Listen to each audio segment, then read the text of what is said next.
Como é que vocês estão? Espero que estejam se cuidando da família de vocês e que, lembrando, fiquem em casa, beleza? Aqui, normalmente estou num ambiente fechado, controlado, né? Sozinho aqui, trouxe comigo meu álcool gel e me protegendo dentro do possível para trazer o melhor material para vocês. Vamos falar de Europa, aspectos gerais, né? O nosso novo conteúdo, beleza? Então, o que é a Europa? A Europa é um continente, né? Sendo o segundo menor, né? Podendo falar assim, só à frente da Oceania, mas sendo um dos continentes com maior índice de ocupação e maior quantidade de países, cerca de 50 países, tá? A Europa tem essa ocupação devido aos seus processos históricos e às condições naturais que ali se estabeleceram, beleza? Então, pega desde do avanço do cristianismo, o período da Inquisição, depois você pega o avanço da Revolução Industrial. Então, o processo de ocupação e expansão urbana na Europa foi pioneiro, e aí há uma maior quantidade de pessoas ali concentradas, beleza? Então, a gente vai falar de Europa, a gente vai falar dos aspectos físicos, depois a gente vai falar dos aspectos socioeconômicos, aspectos históricos, mas vamos passar pelos aspectos gerais para a gente compreender o que é a Europa. Então, a Europa é um continente localizado na península da Eurásia. O que é a Eurásia? A Europa e a Ásia, elas são um só continente. E essa península da Eurásia é onde está localizada a Europa, beleza? Então, eu tenho... O que é uma península? Quando eu tenho água para um lado e água para o outro. É um estreito de terra que avança ao oceano. Então, a Europa ela vai estar localizada ali, na península da Eurásia, tranquilo? É formada por 50 países, sendo o maior a Rússia e o menor o Vaticano, tá? É chamado de velho continente. Por que esse nome?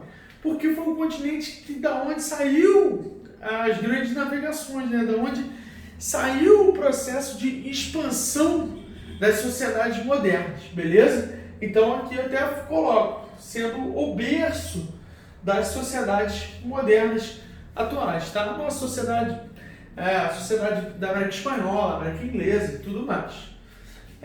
A Europa está situada no hemisfério norte, a sua totalidade no hemisfério norte, sendo uma pequena parte no ocidente, ali da Península Ibérica, uma parte lá do Reino Unido e tudo mais, e uma sua maioria no Oriente. Lembrando que o que divide o Oriente e o Ocidente vai ser o meridiano de Greenwich, que passa sobre o Reino Unido e corta ali na Península Ibérica, beleza? Os limites da Europa. Ao sul, o Mar Mediterrâneo, né, que vai dividir a Europa e a África. Ao oeste, o Oceano Atlântico. Ao norte, o Círculo Polar da Ártica, a região ártica da Europa. E a leste, os Montes Urais. Os Montes Urais, por exemplo, eles trazem não só o aspecto físico, né, de divisão ali da Europa com a Ásia, né, a divisão da península da Eurásia, mas também, por exemplo, o aspecto histórico. Ele foi determinante, por exemplo, na Segunda Guerra. O avanço nazista na União Soviética foi controlado, foi ali travado pela presença dos Montes Urais. É uma região riquíssima em petróleo, né, uma região com uma riqueza mineral muito grande, e era de interesse dos nazistas avançarem sobre aquela área, e devido à sua elevação do relevo, ele foi um determinante para aí a vitória dos soviéticos na Segunda Guerra, beleza? Então esses são os limites da Eurásia, da Europa. Relevo. Então aqui eu fiz um desenho do relevo partindo de oeste para leste, saindo do Oceano Atlântico, ali da Península Ibérica, indo até os Montes Urais, e eu observo que o relevo da Europa ele vai ser um relevo diversificado.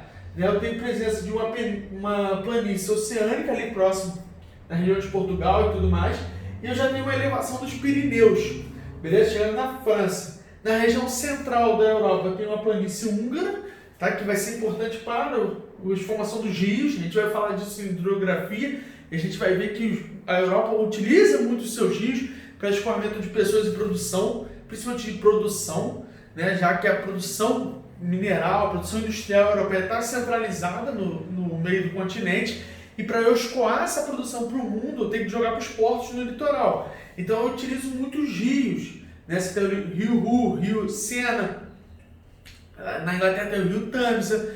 Então eu tenho Rio Reno, você tem outros rios muito importantes, Volga na Rússia, que são rios muito importantes para escoamento de produção, né? Então, a região da planície húngara é uma região na qual você tem a presença de grandes rios, rios de planície, que aí são rios que permitem a navegação, beleza?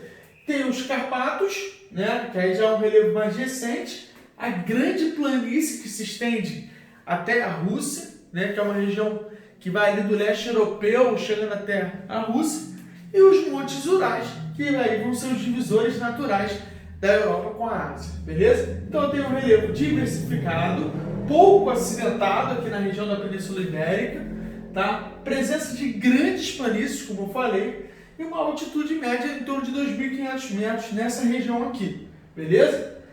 Relevo mais recente ocupam a porção sul do continente, então mais próxima ao litoral, mais próximo ao mar Mediterrâneo, devido ao choque de placas que tem nessa região. Tá? Então eu tenho choque de placas na região ali do mar Mediterrâneo, uma constante presença de terremotos e presença de vulcões, que é o caso, por exemplo, do Vesúvio na Itália. Então, essa região vai ser uma região de zona de contato dessas placas tectônicas. Por isso eu vou ter um relevo recente, eu vou ter uma formação de dobramentos recente. Beleza? Então a região de choque de placas vai ser sempre uma região de formação de relevo recente. Tranquilo? Na próxima aula a gente vai trabalhar hidrografia, né? A Europa, a hidrografia. E a gente vai compreender o processo dos rios europeus, o seu uso em captação de água. A Europa sofre muito com essa questão da água, né? A água é muito cara, o custo da água lá. E a gente vai bater um papo sobre isso e vamos aprender sobre a hidrografia europeia. Beleza? Forte abraço a todos, fiquem em casa, se cuidem e até a próxima.